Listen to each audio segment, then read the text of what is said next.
Welcome student of 11th standard commerce KB Rohamare Arts Commerce and Science Junior College Kopargaon.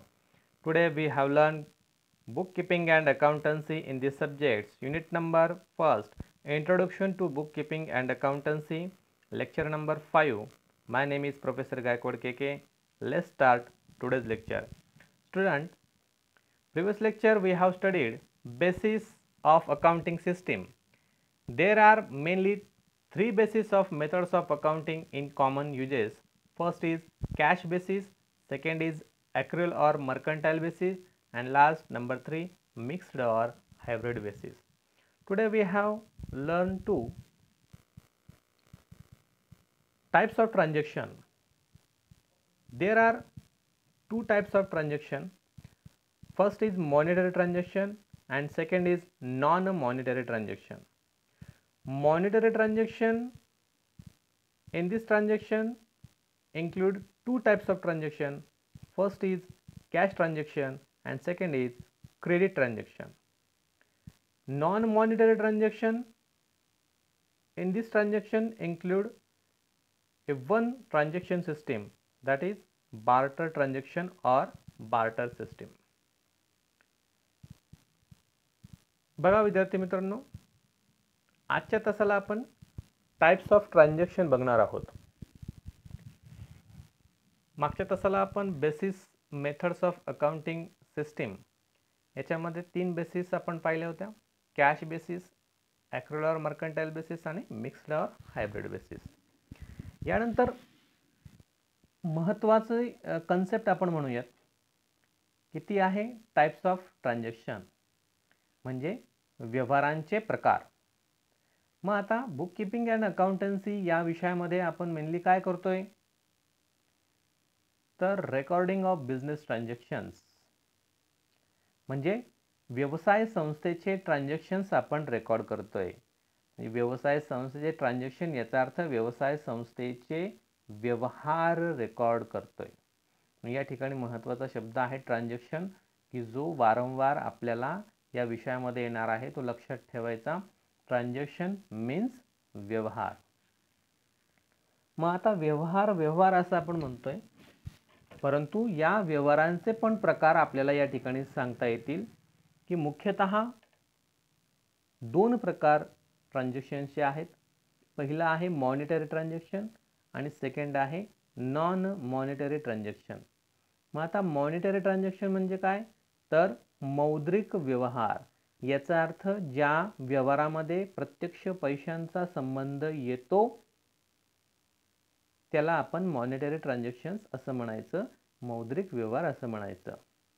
आणि second जे आहे अमौद्रिक व्यवहार, म्हणजेच non monetary transaction. आता monetary आणि नॉन मॉनिटरी याच्यामध्ये जर फरक करायचा असेल तर नॉन मॉनिटरी म्हणजे काय, अमौद्रिक आहे. याचा अर्थ या ठिकाणी पैशांचा संबंध असेल का, तर नाही. म्हणून मॉनिटरी ट्रान्झॅक्शनमध्ये पैशांचा संबंध येणार आहे, तर नॉन मॉनिटरीमध्ये पैशांचा संबंध येणार नाही. म्हणून मॉनिटरी ट्रान्झॅक्शन याचा पैशांशी संबंध आहे, म्हणून या ट्रान्झॅक्शन प्रकारामध्ये आणखी दोन प्रकार याच्यामध्ये पडतात. पहिला आहे कॅश ट्रान्झॅक्शन आणि दुसरा आहे क्रेडिट ट्रान्झॅक्शन. मग कॅश ट्रान्झॅक्शन याचा अर्थ रोख व्यवहार आणि क्रेडिट ट्रान्झॅक्शन म्हणजे उधारीचे व्यवहार. म्हणून या दोन्ही ट्रान्झॅक्शनच्या बाबतीमध्ये आपल्याला माहिती पाहिजे आहे. त्याचबरोबर नॉन मॉनिटरी ट्रान्झॅक्शनमध्ये फक्त एकाच पद्धतीचा उल्लेख आपल्याला आढळतो, that is barter transaction or barter system.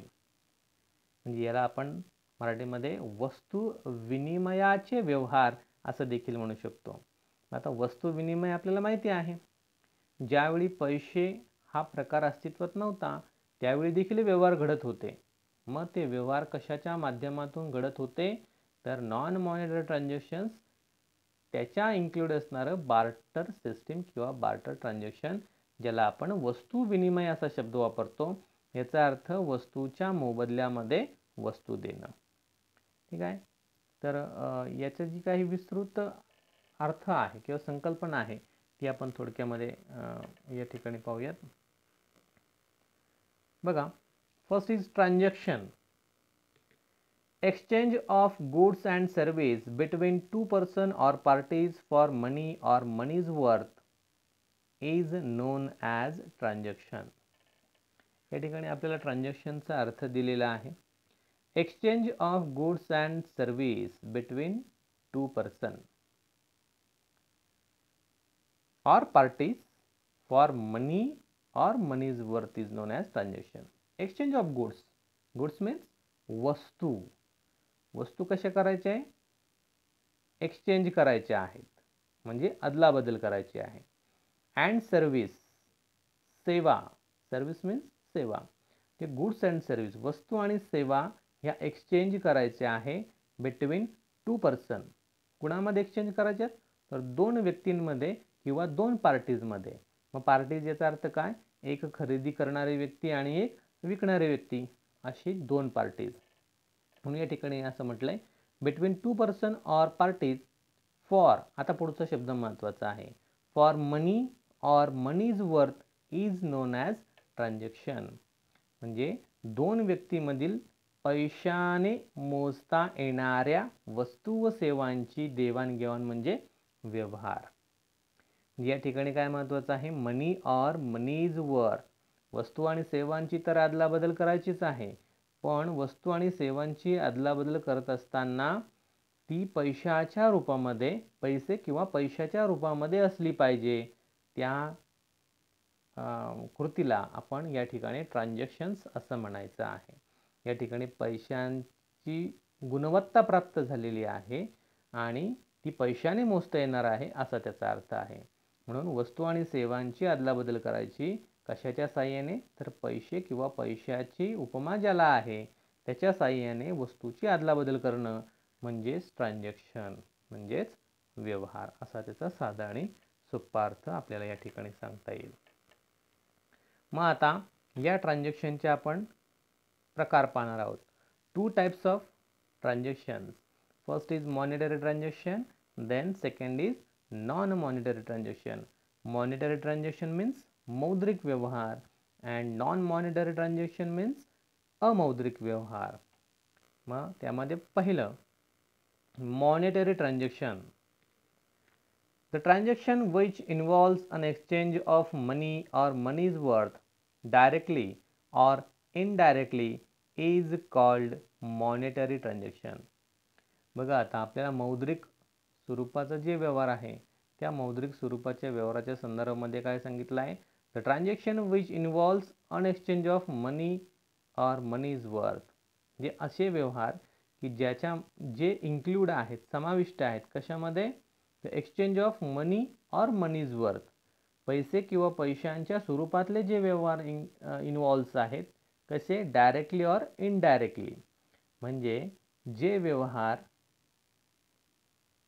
पैशांच्या रूपामध्ये किंवा पैसे किंवा पैशांच्या रूपामध्ये डायरेक्ट और इनडायरेक्ट हे इन्क्लूड असतात, असे ट्रान्झॅक्शन म्हणजे मॉनिटरी ट्रान्झॅक्शन. सरळ अर्थ जर आपण घ्यायचं ठरलं तर आपल्याला आणखी असं सोप्या भाषेत म्हणता येईल की ज्या व्यवहारांमध्ये पैशांचा संबंध असतो किंवा पैसे हे यूज केले जातात, वापरले जातात, असे ट्रान्झॅक्शन्स म्हणजे मॉनिटरी ट्रान्झॅक्शन किंवा त्याला मराठीमध्ये आपण म्हणतो मौद्रिक व्यवहार. म्हणून या ठिकाणी पैसे किंवा पैशांची उपमा ज्याला प्राप्त झाली आहे असे सर्व त्याच्यामध्ये इन्क्लूड असणं गरजेचं आहे. आता याच्यात महत्त्वाचं वाक्य आहे, only monetary transactions are recorded in the books of accounts. आता आपण अकाउंट्स रेकॉर्ड करत आहोत, मग ट्रान्झॅक्शन कुठले रेकॉर्ड करायचे आणि कुठले रेकॉर्ड करायचे नाही हा भाग याच्यामध्ये महत्त्वाचा आहे, की ज्याच्यामध्ये आपण दोन भाग केलेत, मॉनिटरी ट्रान्झॅक्शन आणि नॉन मॉनिटरी ट्रान्झॅक्शन. मग ज्यावेळी आपण अकाउंटन्सी लिहू, ज्यावेळी आपण बुक किपिंग करणार आहोत, अशा वेळी कोणते ट्रान्झॅक्शन रेकॉर्ड करायचे आणि कोणते ट्रान्झॅक्शन रेकॉर्ड करायचे नाहीत. म्हणून हे सेंटेन्स त्यासाठी महत्त्वाचं आहे. Only monetary transactions are recorded in the books of accounts. याचा अर्थ फक्त मॉनिटरी ट्रान्झॅक्शन म्हणजे मौद्रिक व्यवहारच फक्त अकाउंट्समध्ये रेकॉर्ड केले जातात. अमौद्रिक म्हणजेच non monetary transaction is not recorded in the books of accounts. हे वाक्य कायम लक्षात ठेवा. फक्त मॉनिटरी ट्रान्झॅक्शन्स हे बुक किपिंगमध्ये किंवा अकाउंट्समध्ये रेकॉर्ड केले जातात. मग आता या मौद्रिक व्यवहारामध्ये किंवा मॉनिटरी ट्रान्झॅक्शनमध्ये दोन प्रकार आपल्याला पाहिजे आहेत. त्यामध्ये cash transaction and credit transaction. मग त्यामध्ये पहिला प्रकार पाहूयात आपण. कॅश ट्रान्झॅक्शन म्हणजेच रोख व्यवहार. A business transaction in which cash is paid or received immediately is known as cash transaction. आता रोख व्यवहार कशाला म्हणायचं, तर त्याच्या संदर्भामध्ये आपल्याला सांगितलं a business transaction in which cash is paid or received immediately. याचा अर्थ ज्या व्यवहारामध्ये रोख पैसे दिले जातात किंवा रोख पैसे घेतले जातात, मिळतात, त्यास आपण रोख व्यवहार असं म्हणायचं. म्हणजेच असा व्यवहार आहे की ज्या व्यवहारामध्ये इमिजिएट, ताबडतोब. मग याचं उदाहरण जर आपल्याला द्यायचं असेल तर आपल्याला असं म्हणता येईल की आपण समजा एखाद्या दुकानामध्ये वस्तू खरेदी करण्यासाठी गेलो असेल. साधं उदाहरण जर आपण घेतलं की आपल्याला दुकानामधून पेन विकत घ्यायचं आहे. मग अशा वेळी आपण कॅश ट्रान्झॅक्शन कसं पाहतो, तर दुकानामध्ये आपण जाणार आहोत, दुकानदाराला पेनाची मागणी करणार आहोत. मग त्या पेनाची किंमत साधारणतः 10 रुपये जर आपण गृहीत धरली, तर या ठिकाणी कॅश ट्रान्झॅक्शन कसं निर्माण होईल, तर दुकानदाराकडून आपण पेन घेणार आहोत आणि पेनाच्या मोबदल्यामध्ये इमिजिएट लगेच 10 रुपये त्या दुकानदाराला देणार आहोत. याचा अर्थ या ठिकाणी पैसा इन्क्लूड आहे, मनी इन्क्लूड आहे इमिजिएटली. इमिजिएटली मीन्स लगेच, ताबडतोब वस्तू खरेदी केली, त्या मोबदल्यामध्ये पैसे दिले. असे जे व्यवहार असतात त्यांना आपण कॅश ट्रान्झॅक्शन असं म्हणायचं आहे. मग त्याच्यामध्ये आपल्याला आणखी उदाहरण सांगता येईल. परचेस गुड्स फॉर कॅश ₹15,000, म्हणजे 15,000 रुपयांचा माल खरेदी केला. आणखी एखादं उदाहरण आपल्याला घेता येईल की पेमेंट ऑफ सॅलरी ॲट ₹5,000, याचा अर्थ 5,000 रुपये वेतनाचे दिले. हे आहेत काही कॅश ट्रान्झॅक्शनचे प्रकार. ज्यावेळी आपण जर्नल एंट्री नावाचं प्रकरण शिकणार आहोत त्यामध्ये आपल्याला हे ट्रान्झॅक्शन आणखी विस्तृत अर्थाने पाहता येणार आहे. फक्त यामध्ये लक्षात काय ठेवायचं आहे, a business transaction in which cash is paid or received immediately. म्हणजे असे व्यवहार की ज्याच्यामध्ये कॅश ही ताबडतोब दिली जाते किंवा घेतली जाते किंवा मिळते, असे व्यवहार म्हणजे cash transaction. Then second, credit transaction म्हणजेच उधारीचे व्यवहार. A credit transaction is one in which cash is not paid or received immediately at the time of transaction, but it is paid or received at a later date. आता बघा, उधारीचा व्यवहार म्हणजे काय आपल्याला माहिती आहे की उधारीचे व्यवहार म्हणजे व्यवहाराच्या वेळी ताबडतोब रोख रक्कम दिली किंवा घेतली जात नाही. मग आता तेच पेनाचं उदाहरण जर मी रिपीट केलं तर आणखी आपल्या लक्षात येईल की आपल्याला एक पेन विकत घ्यायचं आहे, परंतु आपल्याकडे सध्या त्याला देण्यासाठी पैसे नाही आहेत. मग आपण कुठला व्यवहार करणार, तर आपण ऑन क्रेडिट व्यवहार करणार, म्हणजे उधारीचा व्यवहार करणार. मग उधारीचा व्यवहार कसा केला जातो आहे की आपण त्या स्टोअरमध्ये जाणार आहोत. समजा 10 रुपये त्या पेनाची किंमत असेल. आपण दुकानदाराला म्हणणार की 10 रुपयांचा पेन आहे, मला तो पाहिजे, परंतु माझ्याकडे सध्या पैसे नाही आहेत. मी पुढच्या तारखेपर्यंत जी आपण त्याला डेट देणार आहोत, लेटर डेट देणार आहोत, त्या तारखेला पैसे देईल. मग दुकानदार आपल्याला पेन देईल, परंतु आपण त्याला इमिजिएट पैसे देतोय का, तर देत नाही. आपण ते लेटर डेटला देण्याचं त्याला मान्य केलेलं आहे. म्हणजे ज्या व्यवहारामध्ये पैसे ॲट द टाईम इमिजिएट दिली जात नाही, भविष्यकाळातील एखाद्या तारखेला देण्याचं आश्वासन दिलं जातं आणि त्या तारखेला पैसे पेड केले जातात, असे ट्रान्झॅक्शन्स म्हणजे क्रेडिट ट्रान्झॅक्शन्स किंवा उधारीचे व्यवहार. त्यामध्ये आपल्याला आणखी उदाहरण घेता येईल की goods sold on credit to mister Aman at ₹8,000. याचा अर्थ 8,000 रुपयांचा माल मिस्टर अमन यांना उधारीवरती विकला. Sold machinery to mister Kartik on credit at ₹20,000.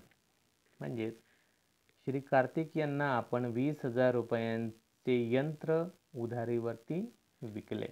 म्हणजे या ट्रान्झॅक्शनमध्ये आपल्याला सांगता येईल की ऑन क्रेडिट जिथं जिथं आपल्याला दिसतंय त्यावरून आपण लगेच समजून घेऊ शकतो किंवा आपल्या लक्षात येऊ शकतं की सदर ट्रान्झॅक्शन हे उधारीचं आहे. ही ट्रान्झॅक्शन आपल्याला लक्षात ठेवणं तेवढं गरजेचं आहे. म्हणून कॅश ट्रान्झॅक्शन आणि उधारीचे ट्रान्झॅक्शन मात्र व्यवस्थित लक्षात ठेवा. त्यानंतर पुढचा मुख्य प्रकार आहे नॉन मॉनिटरी ट्रान्झॅक्शन. याचा अर्थ अमौद्रिक व्यवहार. मग आता या अमौद्रिक व्यवहारामध्ये आपल्याला फक्त एकच गोष्ट लक्षात ठेवायची आहे, ती म्हणजे वस्तू विनिमय, ज्याला आपण बार्टर ट्रान्झॅक्शन्स असं म्हणतो. आता अमौद्रिकच्या बाबतीमध्ये मी मागाशी सांगितलं तुम्हाला की ज्या व्यवहारांमध्ये पैशांचा संबंध येत नाही, पैसे रूपी संबंध येत नाही, असे ट्रान्झॅक्शन म्हणजे अमौद्रिक ट्रान्झॅक्शन्स असतात, नॉन मॉनिटरी ट्रान्झॅक्शन्स असतात. त्यामध्ये आपल्याला सांगितलं the transaction which does not involve an exchange of money or money's worth directly or indirectly are called non-monetary transaction. म्हणजे असे व्यवहार की ज्याच्यामध्ये पैशांचा संबंध येत नाहीत असे ट्रान्झॅक्शन म्हणजे नॉन मॉनिटरी ट्रान्झॅक्शन, अमौद्रिक व्यवहार. याच्यामध्ये एकच काय महत्त्वाचं आहे, one thing against another thing is called as barter transaction. जसं मग अशी मी सांगितलं की पैशांचा शोध लागण्याच्या अगोदर पण व्यवहार घडत होते.